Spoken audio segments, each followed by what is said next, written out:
오늘 하나님 말씀 우리 네 번째 말씀으로 우리 사도행전 2장 14절에서 21절 말씀 보도록 하겠습니다.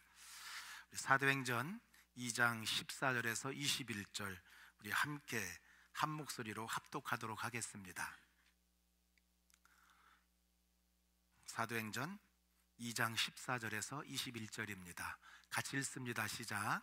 베드로가 11사도와 함께 서서 소리를 높여 이르되 유대인들과 예루살렘에 사는 모든 사람들아, 이 일을 너희로 알게 할 것이니 내 말에 귀를 기울이라. 때가 제3시니 너희 생각과 같이 이 사람들이 취한 것이 아니라 이는 곧 선지자 요엘을 통하여 말씀하신 것이니 일렀으되 하나님이 말씀하시기를 말세에 내가 내 영을 모든 육체에게 부어주리니 너희의 자녀들은 예언할 것이요 너희의 젊은이들은 환상을 보고 너희의 늙은이들이 꿈을 꾸리라. 그때 내가 내 영을 내 남종과 여종들에게 부어주리니 그들이 예언할 것이요 또 내가 위로 하늘에서는 기사를 아래로 땅에서는 징조를 베풀리니 곧 피와 불과 연기로다. 주의 크고 영화로운 날이 이르기 전에 해가 변하여 어두워지고 달이 변하여 피가 되리라. 누구든지 주의 이름을 부르는 자는 구원을 받으리라 하였느니라. 아멘. 사도행전 2장을 딱 들어오니까 그렇게 성령님을 사모하고 기도하던 120명에게 성령님이 강림하셨습니다. 하늘로부터 강한 바람이 휘몰아 오는 듯한 그런 소리가 모여있는 온 집안에 울려 퍼졌고요, 불과 혀같이 갈라져서 각 사람 위에 머무르는 것을 똑똑히 보게 되었습니다. 이 120명은 성령님의 움직임과 임하심을 귀로 듣게 되었고 눈으로 보게 되었다는 엄청난 사실입니다. 여러분, 성령님을 사모하고 그렇게 성령 받기를 기도한 사람들에게 성령님이 임재하셔서 이들을 다 만져주셨다는 거예요. 여기서 우리가 알 게 있죠. 성령이 계시다는 것과 내가 성령을 받았다, 성령을 만났다는 것은 전혀 다른 이야기라는 거예요. 우리가 하나님을 믿는다는 것과 하나님을 만나고 체험한 것은 완전히 다른 것과 똑같습니다. 성령님은 이 120명에게 오셨을 뿐만 아니라 인격적으로 성령님은 그들의 삶을 주장해 주셨습니다. 곧 성령님은 120명 한 사람 한 사람 모두를 다 지배하시고 통치하시기 시작했다, 그 말이에요. 여러분, 그 지배와 통치를 어떻게 나타나세요? 그들의 생각과 말과 행동과 삶을 다스렸다는 거예요. 이것을 우리는 뭐라고 합니까? 성령 충만이라고 말하는 거예요. 성령 충만이 뭐라고요? 우리의 생각과 말과 행동과 삶을 다스린다는 거예요. 성령 충만을 여러분들이 착각하시면 하늘에서 번쩍번쩍한 불을 봤다고 그러고, 하여튼 잠만 주무시면 꿈에서 뭐 봤다고 그러고, 그런데 생각은 하나도 안 바뀝니다. 말은 하나도 안 바뀝니다. 행동은 하나도 안 바뀐다? 그것은 성령 충만이 아니다, 그 얘기예요. 성령 충만은 우리의 말과 생각과 행동과 삶을 다스려요. 그래서 성령 충만의 열매는 어떻게 해요? 성령의 말하게 하심에 따라 말을 하고, 그리고 다른 방언을 말했다고 그래요. 여기서 다른 방언이라는 것은 사람들이 알아듣지 못하는 천사의 말이 아니라 15개 지방에서 모여인 그 외국인들, 이방인들, 그 당시 세계관으로는 온 세상 사람들이 자신의 모국어로 알아들을 수 있도록 다 듣는 언어였다는 거예요. 정말 놀라운 일이었습니다. 제자들이 성령 충만을 받아서 성령에게 말하게 심에 따라 말할 때 예루살렘에 모인 외국인들이 자기들의 모국어로 다 알아듣는 언어로 하나님의 뜻을 알아들었다는 거예요. 이것은요, 인간의 죄로 말미암아 말이 타락하고 바벨탑 사건으로 언어가 흩어지고 인간이 흩어진 것에 대한 회복의 역사를 일으키는 놀라운 사건이었다, 그 얘기예요. 그게 성령 강림의 사건이에요. 이것은요, 전 세계의 모든 언어로 성령의 말씀이 전해지고 있고 또 하나님의 뜻을 알아듣게 되었다, 그 얘기예요. 그래서 이 성령이 전 세계로 흘러나가게 되었다는 것을 말씀하고 있는 거죠. 이렇게 놀라운 사건을 목격한 사람들은 자신들의 생각과 상식을 너무 초월했기 때문에 너무나 혼란스러워하다가 결국 어떻게 됐습니까? 소동을 일으켰다고 돼 있어요. 더군다나 이들은 성령의 임재를 경험하지 못했고 성령 충만을 도저히 알 길이 없었던 이 사람들은 뭐라고 합니까? 성령을 받은 제자들을 미쳤다고 조롱까지 했습니다. 지금도 성령 충만함을 받으면, 성령 받고 성령 충만을 받으면 여러분, 나에게 향하던 관심들이 세상을 향한 하나님의 뜻과 하나님의 마음으로, 생각으로 바뀐다는 거예요. 그뿐이 아니죠. 기적이 나타납니다. 그 기적이 뭐냐? 우리의 생각과 말과 행동과 그 모든 삶의 목적이 송두리째로 바뀐다는 사실이에요. 엄청난 기적이죠. 내려놓음이라는 책을 쓴 분이 있죠. 내려놓았는데 더 내려놨어요. 그래서 더 내려놓음, 이런 책을 써서 우리에게 잘 알려진 이용규 선교사님이 계십니다. 그분은 서울대학교 나오시고 하버드대학교 박사과정을 이수했죠. 그런데 그분이 예수님을 만났습니다. 하나님을 머리로만 알고 있다가 만났습니다. 체험했습니다. 그리고 성령을 받고 성령 충만을 경험하자 세상의 부와 출세와 명예가 보장되는 삶을 다 버려버리고 선교사로 헌신해서 정말 열악한 환경 가운데 있는 몽골 국제대학교, 거기에 부총장으로 교수로 사역하다가 또 하나님의 인도하심 받아서 아무것도 없는 허허발판에 또 하나님께서 세우신 땅이 있는데 거기에 국제학교 세워달라는 그런 말 하나 듣고 가셔서 인도네시아 자카르타에 국제학교를 멋지게 세우셔서 지금은 기독교 대학교에서도 지도자들을 양성하고 있습니다. 여러분, 이용규 선교사님은 세상에서 정말 촉망받은 그런 사람이었습니다. 근데 그가 예수님을 만나고 성령 충만받고 영혼 구원과 하나님의 뜻을 이루는 삶이 더 소중히 여기고 그리고 그 일에 더 행복해하고 있다는 사실이에요. 제가 부목사로 섬길 때 이용규 선교사님이 교회에 오셔서 집회를 하고 같이 식사할 기회가 있었는데 이용규 선교사님이 이렇게 말을 했습니다. 자기는 세상의 부와 명예와 권력을 다 차지할 수 있는 그런 자리에 가 있고 그런 교만으로 꽉 차 있었는데 다 내려놓고 자기가 지금 선교사로 변해 있다는 걸 보면 누가 놀랬냐? 다른 사람 놀래는 것보다 자기 아내도 놀래고 자기 스스로 자기를 보면 놀랜다고 이렇게 얘기했어요. 내가 이럴 사람이 아닌데. 여러분, 성령 충만을 받으면 우리의 생각과 말과 행동과 삶을 그분이 지배하기 때문에 누가 놀래요? 자기 자신 스스로가 놀랜다는 사실이에요. 내가 이런 사람이 아닌데. 오늘 성령 충만 받은 베드로를 한번 보겠습니다. 14절 다시 보겠습니다. 14절 이렇게 되어 있습니다. 베드로가 11 사도와 함께 서서 소리를 높여 이르되 유대인들과 예루살렘에 사는 모든 사람들아, 이 일을 너희로 알게 할 것이니 내 말에 귀를 기울이라. 제자들이 미쳤다고 조롱하고 소동하는 그 무리들 앞에서 그들을 향해서 오늘 14절에서 36절까지 이렇게 보면 베드로가 당당하게 담대하게 아무 꺼리낌 없이 설교를 합니다. 그런데 그 베드로의 설교를 보면 수많은 유대인들과 그리고 외국인들, 여러분, 그들 앞에서 자신의 생각이나 자신의 어떤 목적이나 논리나 어떤 자신의 철학적 사상을 전하는 게 절대 아니에요. 오직 성령의 사건, 하나님의 뜻, 하나님의 마음, 하나님의 생각을 설교로 전하고 있다고 얘기해요. 우리가 여러분 잘 보세요. 예수를 믿고도 왜 방황하고 때로는 갈등하고 그냥 상처 가운데 너무나 아파하고 고통스러워하고 때로는 삶의 목적도 다 잃어버리고 때로는 더 나가서는 왜 무너지고 타락도 하겠습니까?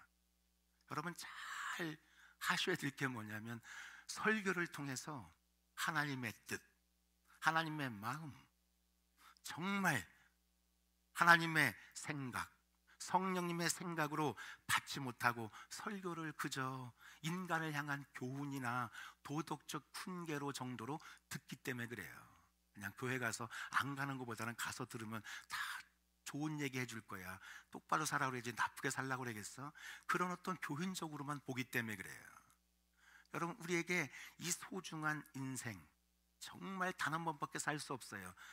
어제도 우리가 돌이킬 수 없어요. 그런 인생을 살아는 우리가 정말 하나님의 나라를 위해서 멋지게 살아가고 섬기고 왜 쓰임받지 못할까? 거기에는요 너무나 중요한 게 있어요. 베드로 설교를 딱 보면요, 베드로는 우선순위를 똑바로 합니다. 바로예요. 여러분, 소동하는 무리 앞에서 베드로는 세상에서 이렇게 먹고 살기 힘들고 어렵고 짜증난 일이 너무나 많은데 여러분들 왜 예루살렘까지 와서 이렇게 소동을 벌이면서 싸우려고 합니까? 제발 좀 정신 좀 차리고 진정 좀 하세요. 그리고 조용히 제 말 좀 한번 들어보세요. 저는 갈릴리 호수에서 고기를 잡는데 도 같은 사람입니다. 저는 어디다가 금을 던지면 고기가 잡히고 뭐 되는지 잘 아는 사람입니다. 그러기에 제가 고기 잡는 법을 여러분들한테 가르쳐 줄 테니까 그 비법 좀 배워서 고기 많이 잡아서 돈 많이 버시고 대박나는 인생 좀 사세요. 아니, 그 먼 나라에서 이국에서 이 예루살렘까지 왔다면 뭔가 남는 장사를 해야지 그렇게 짜증나고 그렇게 소동만 벌여도 되겠습니까? 여러분, 이런 말 눈꼽만큼도 하지 않습니다. 베드로는 성령님께서 하신 사건을 해석하고 전하는 것이 첫 번째 우선순위였습니다. 여러분, 저와 여러분은 예수를 믿고 첫 번째 우선순위, 첫 번째 메시지가 무엇입니까? 우리는 날마다 새로운 날을 살아갑니다. 한 번도 살아보지 않았어요. 그렇다면 우리가 날마다 새로운 이 삶을 살아가는데 여러분은 첫 번째 우선순위, 첫 번째 메시지가 뭐냐고 얘기해요. 여러분, 우리가 직장을 다니고 사업하는 거, 학교 다니는 거 너무나 소중하고 중요한 겁니다. 그러나 우리에게 정말 중요한 게 뭐냐고 얘기해요. 저와 여러분의 인생의 삶에서 정말 중요한 게 뭐냐고 오늘도 성령님은 우리에게 도전하는 거예요. 저는 묻고 싶습니다. 저와 여러분은 과연 하나님이 저와 여러분의 인생에 얼마나 중요하십니까?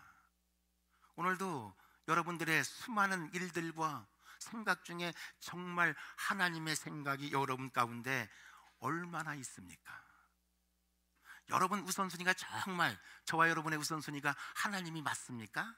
아니면 우리 자신입니까? 우리는요, 하나님을 믿는다고 말하면서도 하나님이 우리의 최우선이 아니라는 사실을 부인할 수 없습니다. 야곱이라는 사람이 있습니다. 야곱, 형이 받을 축복을 가로채고 예삼촌 집 라반의 하란으로 도망쳤습니다. 하란에 하나님 없는 곳입니다. 거기서서 야곱은 엄청나게 돈을 벌었습니다. 부자가 됐습니다. 다 가졌습니다. 아내도 4명을 가졌고 아들 12명 딸 하나 가졌습니다. 거대한 부자가 돼서 그런 하나님이 없는 곳에서 엄청나게 부자가 됐는데 하나님이 약속한 약속의 땅 가나안 땅으로 돌아왔습니다. 그렇다면 가나안 땅, 하나님 약속한 땅에 들어왔다면 여러분 더 잘 돼야 되는 거 아니에요? 아니, 하나님 없는 곳에도 어마어마하게 부자로 살았는데 엄청나게 잘 먹고 잘 살았는데 하나님 약속의 땅을 보면 하나도 문제가 없고 다 잘 돼야 되지 않겠어요? 그런데 그 약속의 땅에 와서 집안 자체가 송두리째 박살나는 일을 겪게 됩니다. 여러분, 그렇게 세겜 땅에서 디나가 나가서 강간을 당했습니다. 그것을 알은 네이하고 시몬은 할례 받으라고, 그럼 우리 누나 주겠다고 하나님 이름으로 사기쳐갖고 칼을 빼들고 할례 받은 그 세겜 사람들을 모두 다 도륙하고 죽였습니다. 그로 말미암아 여러분 그 사람들만 죽었지 나머지 희족속들 얼마나 많은지 모릅니다. 그들이 쳐들어오면 야곱의 집 식구는 다 죽는 거예요. 그런 일이 생겼습니다. 우리는 교회 안에만 들어오면 아무 문제가 없고 아무 상처도 없고 여기까지 와 있으면 모든 게 복받고 잘 될 거라고 생각하죠. 어림없는 소리예요. 여러분, 하나님은 잘 됐다니까. 약속의 땅 들어와서 박살이 난다니까요. 그저 가지 하나 부러진 게 아니에요. 어마어마한 위기에 들어왔다고요. 그랬을 때 뭐예요? 야곱이 한탄합니다. 한탄합니다. 우리가 더러운 냄새를 풍겨서 우리가 망하게 됐다고. 그때 주님이 찾아옵니다. 주님이 음성을 들려줍니다. 너 베델로 와서 예배하라고. 하나님 음성 들어야 됩니다. 예배가 얼마나 중요한지 아셔야 되는 거예요. 그게 살리는 거예요. 다른 거로 못 사는 거예요. 망쳐드는 거예요. 여러분, 우리가 아무리 돈이 많고 뭐가 많고 잘 된다고 해도 하나님과 관계가 안 되면 망하는 거예요. 끝장나는 거예요. 그래서 주님은 돈이 아무리 많아도 그렇게 해도 그런 일을 통해서 뭐를 회복하는 거예요? 예배를 회복하게 하는 거예요. 하나님의 음성을 듣게 하는 거예요. 하나님의 관계를 맡게 하는 거예요. 한 병원에 간 사람이 너무 온몸이 다 아프다고, 머리도 아프고 어디 다 아프다고 하소연하면서 닥터한테 왔습니다.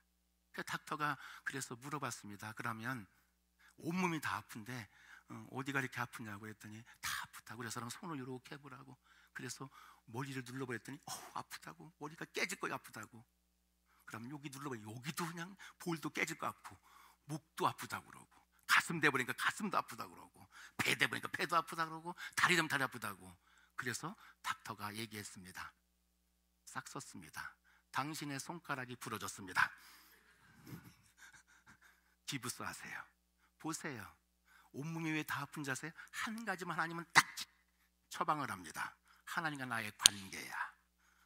너 그렇게 돈 많이 벌고 잘했지만 그렇게 위기가 되는 것은 나와 관계가 안 돼 있어. 하나님의 음성을 들어야 돼. 예배를 들어야 돼. 그 얘기하는 거예요. 여러분, 우리는 하나님을 최우선이라고 잘 말하지 않습니다. 하나님의 관계가 최우선이라고 말하지 않습니다. 그러기에 우리는 무너질 수 있다는 사실이에요. 우리는 아무 부담 없이 예수 믿기가 좋아요. 주님은 나를 도와줄 거고, 내 자식 잘 되게 할 것이고, 그리고 병원에 가면 병 고쳐줄 것이고, 직장 사업 잘 되게 도와줄 것이고, 거기에는 별로 부담이 없어요. 그런데 하나님은 나의 주인이다, 나의 왕이다, 하나님 나의 주권자예요, 창조주로 인정하는 것은 결코 쉬운 얘기가 아니다, 그 얘기예요. 여러분의 중요한 우선순위가 무엇입니까?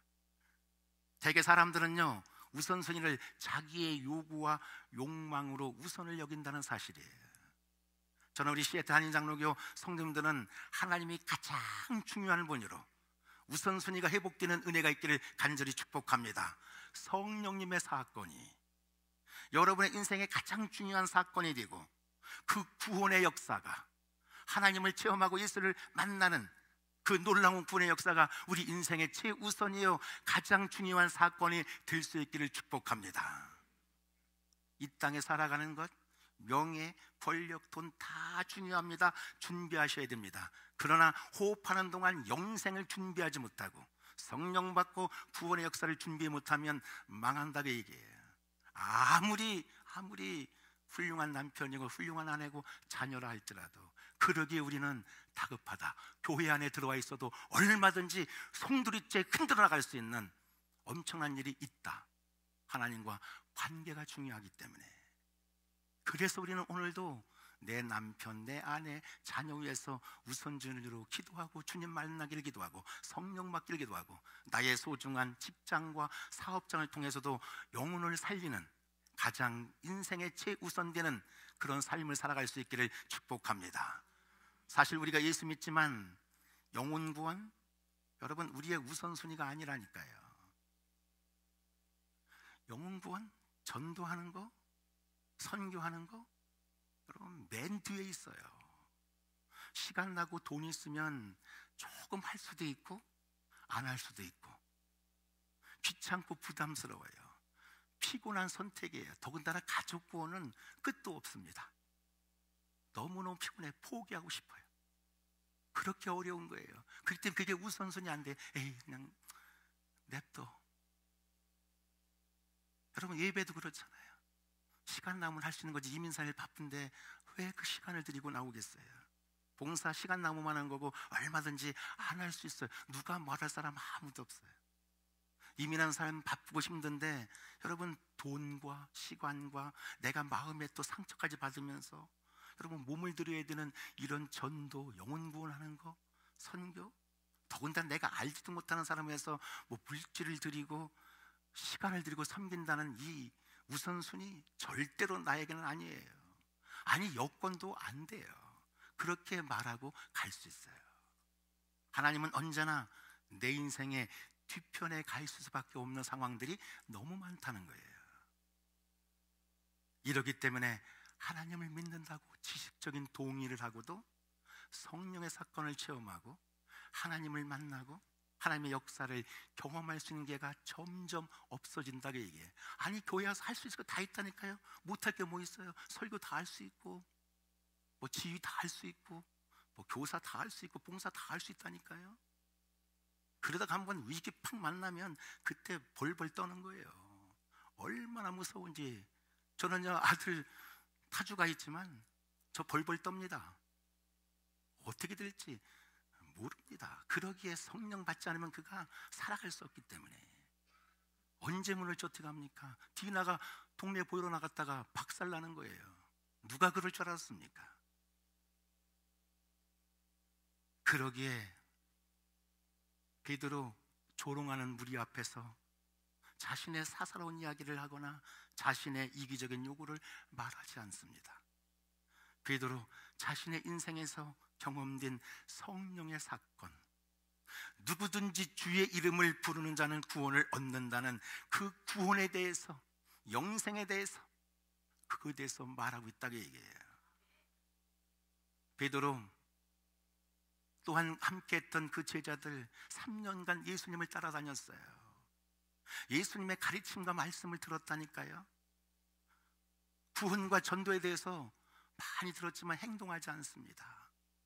예수님의 명령에 그냥 수동적으로 행동했을 뿐이에요. 그 행동했다가 귀신이 나가고 기쁨도 얻었지만 그거로 그만입니다. 그런데 오늘 예수님이 승천하시고 성령이 임하고 성령 충만을 받자 여러분, 영혼 구원하는 것, 소동이 나고 때려 맞아 죽을 수도 있는 그런 자리가 한다 할지라도, 목숨이 날아가는 자리가 할지라도 거기서 거침없이 성령에 대해서, 영생에 대해서, 구원에 대해서 전도하는 일을 거침없이 행동을 개시했다는 사실이에요. 우리도 예수 믿으면요, 마음에 소원이 생깁니다. 그러나 그 소원을 따라서 언제 행동하냐고 얘기해요. 언제 행동을 개시하냐. 여러분, 성령이 임하고 성령 충만받아야 행동하는 줄로 믿습니다.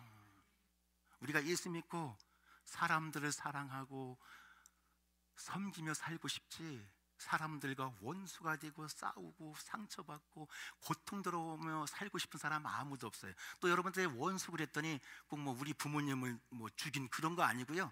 내가 보기 싫은 사람, 미운 사람이 원수예요. 이해되죠?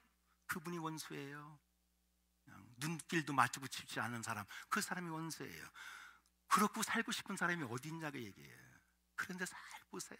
막상 사랑하고 사는 건 말같이 쉽지가 않아요.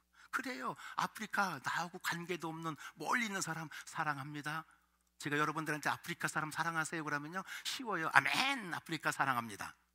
그런데 가장 가까이 있는 내 남편을, 내 아내를, 내 자식을 사랑하는 건요, 내 성도를, 목원을 사랑하는 것은 보통 어려운 일이 아니에요. 저도 둘째를 사랑하려고 제가 무릎을 꿇었어요. 우리 둘째 아들한테. 그저 빨래를 빨았는데 지 옷에다가 우리 뭐 가죽 옷을 올려놨다고 우리 아내한테 부르륵 하는 걸 보니까 제가 설교 준비하다 눈물이 났어요. 그래서 제가 둘째 방 올라가서 제가 무릎을 꿇었어요. 나의 더러운 성적이나 더러운 게 너한테 가서 미안하다고. 지도 또 그랬더니 울고, 내가 통제가 안 돼서 그랬다고. 너무 그냥 내 옷이 소중해서. 너는 엄마가 소중하니, 옷이 소중하니 했더니 또 울고. 그래요, 우리도 그렇게 살아요. 뭐 그래서 서로가 손잡고 성령 충만 받자. 그래서 그분이 우리의 생각도 말도 행동도 통제하는 삶을 살자. 그리고 안아주고, 너 오늘 또 찬양 월십 한다며, 인도한다며, 회개하고 올라가자. 저도 여기 속에서 끌어오는 게 있어요. 야구방망이로 그냥 올라가서, 제가 보통 성격이 아니걸랑요, 불같걸랑 제가 우는 거예요 맨날. 그러니 얼마나 힘들어요. 저는요, 캄보디아 학생 사랑하는 거 쉬워요. 뭐 안 갈 거니까 여기서만 하면서 캄보디아 사랑해요, 쉽고요. 내 아들 사랑하는 게요, 그렇게 어렵다고 얘기해요. 여러분은 좋은 아들, 좋은 딸, 좋은 남편, 착한 아내 있으면요 감사하세요. 더군다나 함께 예배할 수 있으면 너무너무 고마워하시고요. 여러분, 사랑이라는 게 입술을 깨물고 피가 나도 잘 안 되더라고요. 우리가 예수 믿고 성령 충만 받고 그래야 조금 희생하고 참아낼 수 있고, 그분의 생각으로 그분이 통제해줘야 조금 사랑하고 살아갈 수 있는 그런 사람들이 저와 여러분인 줄 믿습니다. 그래야 성령을 사모하셔야 돼요. 성령을 충만함을 받아야 돼요. 15절 보면 이렇게 돼 있죠. 때가 제 삼신이 너희 생각과 같이 이 사람들이 취한 것이 아니라, 베드로가 말합니다. 지금은 삼시 곧 오전 9시인데 지금 이런 것들이 술 취한 게 아니다. 술 취했다는 말도 안 된다. 여러분, 아침부터 술 먹는 사람이 누가 있겠어요? 물론 뭐 술 중독된 사람은 먹겠지만 보통 사람들한테는 가능한 얘기가 아니에요. 오전 9시면 정신이 가장 멀쩡할 때예요. 그때 120명의 제자들이 성령을 받았다는 거예요. 멀쩡하게 성령 받습니다. 멀쩡하게. 더군다나 오순절은 언제냐? 언제나 주일이에요. 놀랍죠, 하나님? 여러분, 주일 오전 9시 성령님이 임했다는 거예요. 이게 놀라운 일이에요. 저는 일부 예배가 8시 반에 시작하면 9시에 꼭 제가 설교할 때예요. 그때 너무너무 기대해야 돼요. 왜냐하면 그때가 성령님이 일할 수 있는 최적의 시간이기 때문에 그래요. 언제 최적의 시간이라고요? 오전 9시, 3시. 성령의 역사는 술 취한 것도 아니고요, 우연한 사건도 아니에요. 사람들이 만든 사건도 아니에요. 제가 무릎 꿇고 기도하면 9시 딱 되면 그때 영감도 제일 많이 떠오르요. 성령 역사는 최적의 시간이에요. 그러니 여러분들은 일하시니까 잘 안 되지만 목회자한테는요 새벽부터 나와서 9시까지만 무릎 꿇어도요 정말 감사한 게 한두 가지가 아니에요. 지금도 교회가 세워지고 이렇게 예배드리는 것 인간들이 하는 게 아니에요. 성령님이 하시는 거예요. 예수에 믿게 된 건 누구 때문에 되는 게 아니에요. 하나님이 우리를 사랑해서 예수를 믿게 되는 거예요. 하나님 우리를 선택하지 않고 성령으로 역사하지 않으면 구원받을 수 없다고 얘기해요.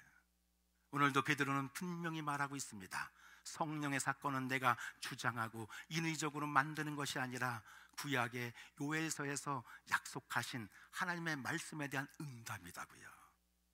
오늘도 내 가족 가운데 예수 잘 안 믿는 분 있습니까?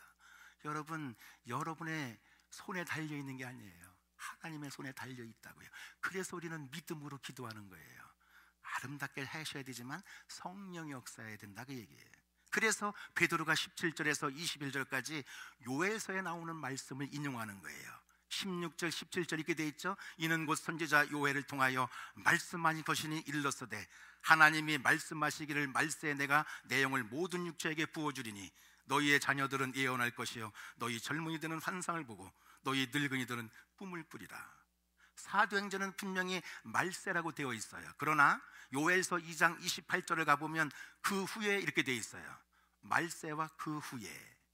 여러분, 이 말세는 성령이 오셨다고 얘기해요. 성령이 오신다는 거예요, 말세. 그런데 요엘서에 보면 분명히 그 후에라고 되어 있는데 그 후에가 뭐냐? 그 후에 약속하신 메시아가 오신 후에 하나님의 영, 예수의 영, 성령이 부어진다고 말하는 거예요. 곧 메시아가 이 땅에 인간의 몸으로 오시고 33년을 사시는 동안 3년 동안 공생의 기간을 함께 하시고 그리고 십자가에 못 박혀 죽으시고 부활하셔서 승천하시는 그 후에 승천하셔야 돼. 그 후에 성령이 오신다는 거예요. 이것을 사도행전은 어떻게 표현했습니까? 말세라는 거예요. 말세 그러면 세상이 너무 악해져 갖고 말세야. 이게 말세가 아니고 말세가 뭐냐? 말세라는 것은 미래를 의미하는 거예요. 예수 그리스도가 이 세상에 오심을 시작해서 다시 오실 때를 말하는 게 말세예요. 예수님이 이 땅에 오셔서 다시 오시는 그 기간을 말세라고 그러는 거예요. 이 말세는 십자가로 시작해서 주님이 다시 재림하는 날에 완성이 되는데 이 말세에 예수님의 사역은 성령님의 오심으로 말미암아 하나님의 그 어마어마한 구원 계획을 완성시킨다고 얘기해요. 구원을 누가 완성시켜요? 성령님이 하시는 거예요. 내 남편의 구원, 내 자녀의 구원 누가 완성시켜요? 성령님이 하시는 거예요. 믿음 있는 사람은 그래서 절망하거나 낙심하지 않습니다. 성령이 하실 일이기에. 오늘 이 성령님이 오순절날 오전 9시에 성령을 사모하는 사람들에게 임하고 성령 충만으로 역사했다, 그 얘기예요. 17절을 보면 이렇게 얘기했죠. 내가 내 영을 모든 육체에게 부어주리라. 여러분, 내 영이 뭐예요? 성령을 말하는 거죠. 내 영을 요한서에서는 내 신을, 그렇게 돼서 내 신을 만민에게 부어준다고 그렇게 되어 있어요. 만민이란 모든 사람을 의미하는 거죠. 성령은 어떤 특별한 사람에게만 부어주는 게 아니라 인간으로 태어난 모든 사람에게 성령을 부어주신다는 거예요. 개나 돼지나 소, 동물이 아닌 이상 주의 이름을 부르고 성령을 구하면 성령을 사모하는 자에게는 반드시 성령이 임하여 주신다, 그 얘기예요. 물론 구약시대에는 이 성령이 특별한 사람에게만 임하여 주셨어요. 그러나 신약에는 너무나 감사한 게 뭐냐면 주의 이름을 부르는 모든 자들에게 성령이 임한다는 사실이에요. 남자든 여자든 어린아이든 할아버지든 할머니든 건강하든 병자든 성공했든 실패했든 도둑이든 살인자든 누구라 할지라도 하나님 앞에 나와 주의 이름을 부르는 자에게는 반드시 뭐 한다고요? 성령이 임하고 성령을 부어준다고 말씀하는 거예요. 정말 감사하고 놀라운 일이에요. 이 성령은 구원의 특정한 사람에게 주는 것이 아니에요. 모든 인간에게 주어진다는 거예요. 어떤 나라, 어떤 민족, 어떤 지역에만 주어지는 게 아니라 모든 민족에게 성령이 임하여 주신다, 그 얘기예요.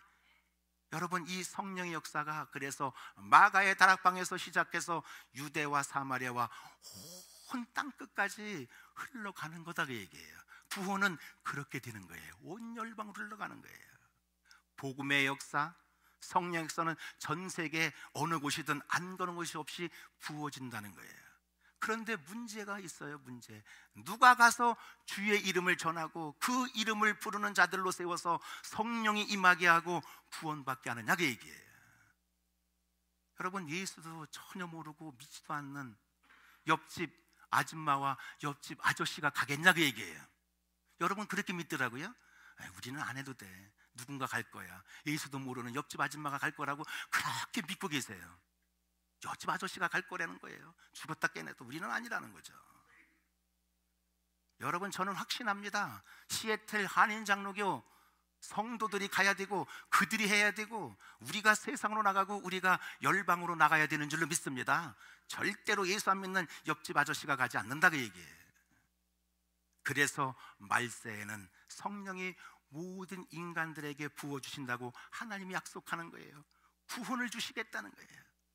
지금도 성령을 받지 못하고 여러분, 성령을 받으려 하지 않는 사람들을 잘 보세요. 그들의 삶 두말할 것도 없어요. 두말할 것도 없어요. 이 세상에서는 잘 먹고 잘 살지 모르지만요, 하나님이 원하시고 하나님이 기뻐하시는 삶이 아니에요. 성령님을 늘 근심시키는 삶을 산다고요. 그리고 그들의 수준은 동물적인 수준이에요. 욕망대로, 요구대로, 그러다가 멸망의 길을 갈 수밖에 없는 그런 삶이다, 그 얘기예요. 그래서 예수님은 피를 토하는 심정으로 이런 말씀을 하죠. 너희가 악할지라도, 너희가 선할지라도가 아니에요. 너희가 악할지라도 좋은 것을 자식에게 줄 줄을 알거든. 하물며 너희 하늘의 아버지께서 구하는 자에게, 주의 이름을 부르는 자들에게 뭘 주시지 않겠냐고요? 개떡을, 돈을, 황금땡이를, 성령을 주시지 않겠냐고 말씀하는 거예요. 아니, 우리한테는 성령보다 이게 좋잖아요. 다이아몬드를 주시지 않겠냐, 수천만 불을 주시지 않겠냐 그러면 아마 교회 다 밀려 들어올걸요? 다 밀려 들어올 거예요. 우리 교회 난리 날 거예요. 시애틀 한인장로 가면은 들어가기만 하면 황금땡이가 막 떨어지고 다이아몬드가 떨어지고, 그래서 어떤 분은 다이아몬드 맞아서 낮아빠지고 뭐 눈탱이 밤탱이 됐다고 해도 막 들어올걸요? 주님은 뭐라고 그래요? 성령을 주시지 않겠냐고. 주의 이름을 부르고 성령을 구하는 사람은 그 사람의 성격과 인격이 어떠하든지 성령을 부어주시는 거예요. 왜요? 영생 때문에, 구원 때문에 그래요. 그리고 우리 인간에게 성령이 부어지면 어떤 일이 일어나느냐? 17절 보면 자녀들이 예언한대요. 예언 아무나 하는 게 아니죠, 구약시대. 그래서 특별한 사람들, 이사야, 예레미야, 에스겔, 그들이 예언했죠. 그걸 뭐예요? 그들이 쓴 책을 예언서라고 말하잖아요. 여러분, 예언이라는 것은 미래에 이루어질 하나님의 일에 대해서 말하는 거예요. 그냥 미래에 대해서 지 마음대로 점치고 점쟁이처럼 말고 미래에 하나님이 이루실 일에 대해서 말하는 거예요. 그렇기 때문에 우리의 끝과 세상 끝과 나라가 어떻게 될 것인지, 이스라엘이 어떻게 될 건지 여러분 예언서만 잘 봐도요 훤하게 보여요. 훤하게 보여요. 다른 거로 점칠 필요 하나도 없어요. 성경만 잘 봐도요 여러분 우리가 어떻게 살아야 되는지, 이 끝은 어떻게 되는지 훤히 알아요. 왜 이스라엘에 저런 일이 생기는지 훤히 압니다. 왜 중국이 저러는지 다 압니다. 그렇기 때문에 신약에 와서는요 성령 받은 사람은 자녀들이 다 예언한대요. 왜? 하나님의 이루실 일을 다 말할 수 있는 거예요. 저는 우리 자녀들이 예수 믿으면 영생과 천국이요, 믿지 않으면 사망과 멸망을 예언할 수 있기를 간절히 축복합니다. 그 예언을 못해요. 자기가 예수를 믿는지 안 믿는지, 제대로 예수를 믿어야지 안 믿는지, 왜? 모르니까. 성령 받지 않으니까 모르니까 안타까움도 없는 거죠. 성령 받은 사람은 자기 삶의 끝이 분명히 알아요. 예수 믿으면 천국이지만 예수 안 믿으면 영원한 지옥이라는 걸 분명히 알아요. 미래에 대해서 다 안다니까요. 주님이 다시 오실 날이 가까운다는 걸 알아요. 그분이 오시면 모든 게 심판이라는 걸 알아요. 심판이에요. 없어요. 이래서 이 세상에서 자신이 무엇으로 해 살아야 되는지 분명하게 되어 있어요. 빈손 들고 주 앞에 서고 싶지가 않아요. 믿음의 열매, 아름다운 열매 들고 서고 싶죠. 미래에 대해서 일어날 하나님의 사건에 대해서 너무 친숙해져요. 그래서 오늘도 내일도 미래에 대해서 어떻게 살아야 될 것인가 확신하게 되어 있어요. 그런데 성령 받지 않으면 여러분 이런 일이 결코 가능하지가 않아요. 보이지가 않습니다. 그저 내일 일도 또 해 뜰 것이고 내일도 또 내 날이라고 착각하고 살아요. 요즘같이 과학이 발달하고 편리한 시대가 어디 있어요. 그러나 편리한 만큼 여러분 문제가 터지잖아요. 사고당하고 전쟁과 테러 위험을 훨씬 더 당할 수 있다는 사실이에요. 그러나 성령 받은 사람은요 그런 일에 두려워하지 않습니다. 왜냐하면 믿는 자에게는 미래가 보장되어 있기 때문에 그래요. 하나님의 미래가 우리에게 점점 더 다가오고 있다는 것은 오히려 우리에게 소망이고 기쁨이에요. 주의 일을 열심히 하다가도 더 이상 할 수 없다, 막혔다, 그래서 죽었다, 노프라브럼. 천국 가면 되는데 뭐 걱정이에요? 그 안에 소망으로 가득 차 있는데 뭔 걱정이냐고요. 여러분 성령이 부어지면 또 늙은이들도 꿈을 꾼대요. 요즘은요 육체만 늙어서 늙은이가 아니에요. 청년들 가보세요. 젊은데 여러분 늙은이들이 너무 많습니다.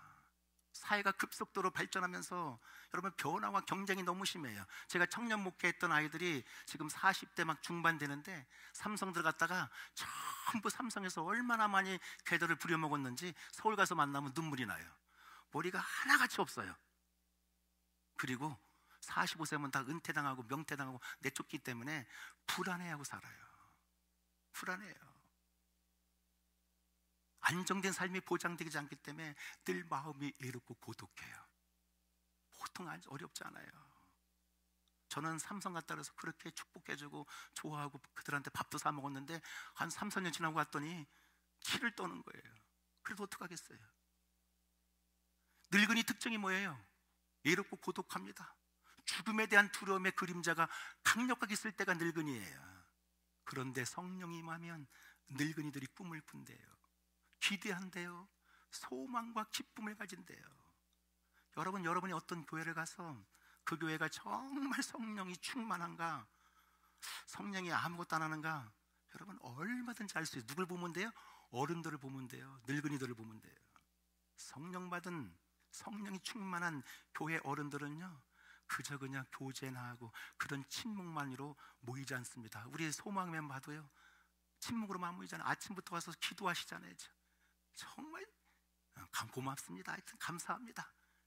여러분 연세가 다 그렇게 되신데 누가 새벽에 아주 일찍 나와서 일부 예배 때 와서 그 기도하고 들어오고 싶은 교회가 어디 있어요? 그런데 하시잖아요. 놀라워요.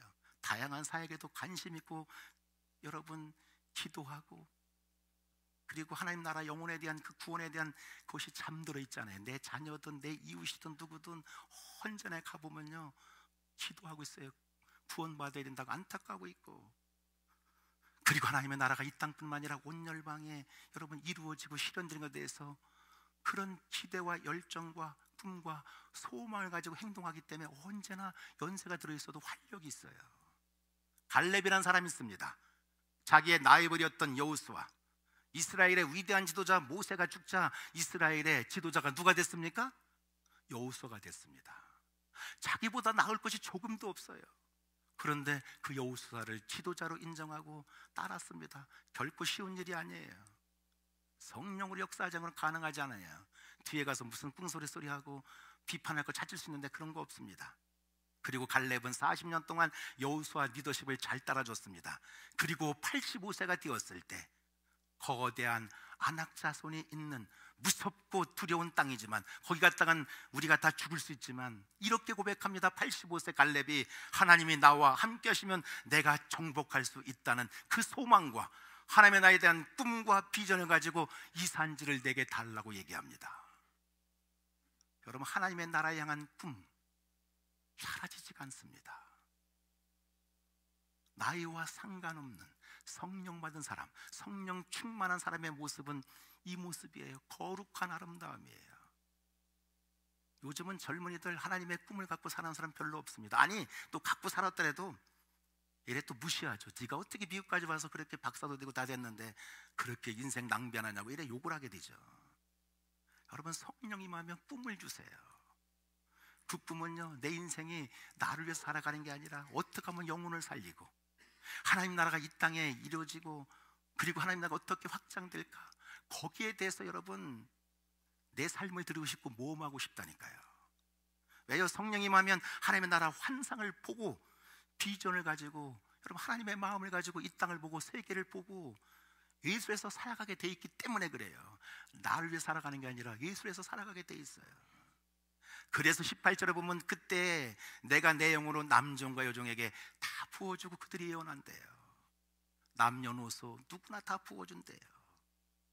21절 누구든지 주의 이름을 부르는 자는 구원을 받으리라 하였느니라. 누구든지 주의 이름을 부르는 자는 구원을 얻는데요. 우리 인생과 가정과 교회를 통해서 한 사람이, 한 민족이, 열방이 주의 이름을 부르고 성령이 임하여 구원받는 환상, 그런 꿈을 오늘도 우리에게 부어주시는 분이 누구라고요? 성령님의 하나님이에요. 왜 부어주실까요? 교회만이 이 세상을 살리는 하나님의 유일한 꿈과 소망이기 때문에 그거를 부어주는 거예요. 우리한테 성령을 부어주고 그런 일을 하게 되면요 하나님은요 또 우리에게 그 일을 할 수 있도록 물질, 은사 안 줄 게 없어요. 아까울 게 없어요. 구원받는 일에 성령이 그걸 하실 건데 말세에 그거 해보세요. 다 풀리게 돼 있어요. 제가 우리 아들들한테 얘기해요. 너는 공부 꼴찌해도 괜찮다. 어떻게 하면 영혼 구원하려고 하는 그런 마음, 하나님 확장 이런 거 말해봐라. 네 인생을 책임지는 걸 경험하다. 아빠같이 별 볼 일 없는 사람도 하나님이 책임져 가는데 너희들은 미국까지 와서 그러면 또 저한테 그래요. 아빠 땡큐. 이래 내가 큰 소리 치죠. 그래 나 때문에 너는 복 받는 거야. 여러분 생각해 보세요. 누구든지 주의 이름을 부르면 성령을 부어주신대요.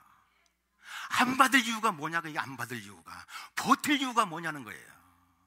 똑같이 묻고 똑같은 교회인데 누구는 성령을 받고 하나님의 축복의 영혼 살리고 하나님 나라 확장되는 파트너로 되어서 그 감격 가운데 기쁨 가운데 열정으로 살아가는 사람이 있는가 반면, 그런 놀라운 삶을 살아가는 반면 늘 죽겠네 그냥 여기 눌러도 아프고 여기 눌러도 아프고 여기 눌러도 아프고 하나님과 관계를 회복해야 된다니까요. 왜 환상도 보지 말고 꿈도 못 꾸냐? 왜 잠들어 있을까? 간단합니다. 성령을 사모하잖아요. 주의 이름을 부르잖아요. 꼭 주여 삼창해야 그때 왜 해야 돼 그러면서 그때 3번 주여 삼창하지 평시 부르지를 않아요. 주의 이름을 부르고 성령을 사모할 수 있게 축복합니다. 하나님이 여러분을 통해서요 하나님의 위대한 역사를 보여준다니까요. 여러분 성령이 충만하면요 여러분 역동적이 될 수밖에 없어요. 안 되면 꿈이 생기는데 어떻게 했어요? 역동적인 교회가 될 수밖에 없어요. 근데 성령이 소멸되면 행동도 다 소멸돼요. 정적이 됩니다. 내 삶이 정적이 되고 내 가정이 정적이 되고 교회가 정적이 됐다면 여러분 그때가 바로 하나님 무릎 꿇고 기도해야 돼. 주의 이름을 부르고 성령을 구해야 될 줄로 믿습니다. 성령이 부어지면요 하나님의 축복의 통로가 뭔지 다 압니다. 다 알아. 희생하는 거? 희생이 아니라니까요. 피곤한 거? 피곤한 게 어디 있어요? 삶이 움츠러들질 않아요. 요한복음 4장에 보면 예수님이 사마리아에 있는 우물가에 가서 전도합니다. 그때 제자들이 배가 너무나 고파서 피곤해서 먹을 것을 구해왔습니다. 그리고 예수님에게 잡수시기를 요청했어요. 그랬더니 예수님이 안 먹습니다. 나는 너희가 알지 못하는 뭐가 있다고요? 먹을 양식이 있다고 이렇게 얘기해요.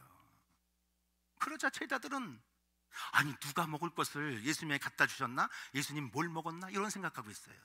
그때 예수님이 똑바로 알고 있죠, 제자들 하는 거를.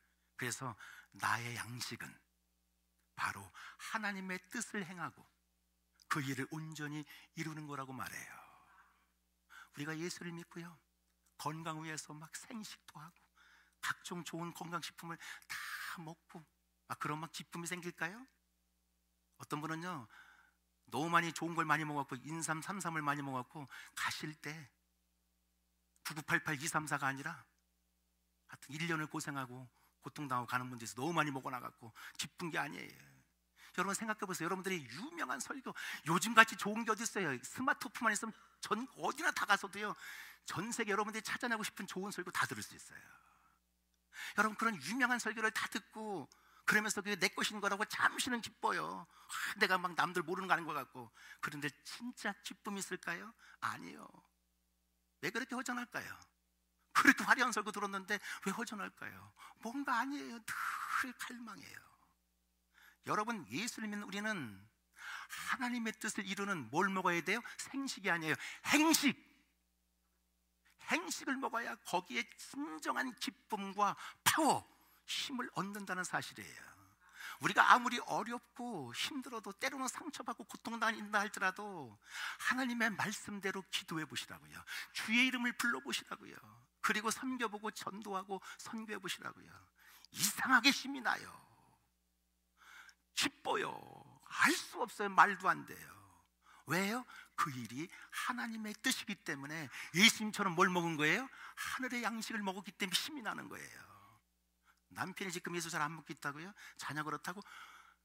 여러분 그때 뭐 해야 되는 거예요? 우리는 그때 무릎 꿇고 기도하는 거예요. 그냥 주님의 뜻대로 주의 이름을 부르고 기도해 보라고요. 쓰러지지가 않아요. 전 우리 성도님 중에 한 분이 저한테 이런 말해서 너무 감사했어요. 1시간을 기도하면 내 영혼이 삽니다. 2시간에 기도하면 우리 가정과 자녀가 삽니다. 3시간에 기도하면 이웃을 삽니다. 그분 제대로 행식 먹은 분이라고 저는 확신합니다. 경험한 거죠. 간단해요. 간단해. 여러분 성령 받으면 그래서 행동하는 하나님의 뜻을 이루고 싶은 그게 있어서 행동이 돼요.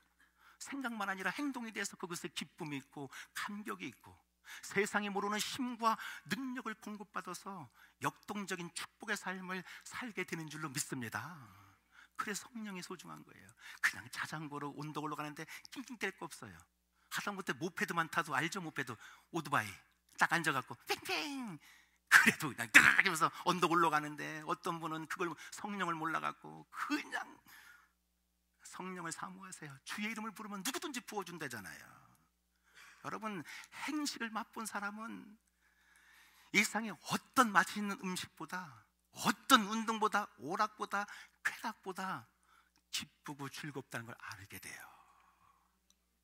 이 땅에서 정말 진짜 행복과 기쁨과 능력 있게 살고 싶어요? 여러분 다른 거 없어요. 성령 받고 성령 충만하고 주의 이름을 부르고 그리고 행식을 먹으면요 힘이 나요. 포기할 것 같이 포기가 안 돼요. 저와 여러분이 날마다 성령 충만하게 행식을 먹고 세상이 알 수 없는 능력과 힘과 기쁨을 가지고 누구보다도 당당하게 살아가는 저와 여러분들 수 있기를 축복합니다. 기도하겠습니다. 하나님,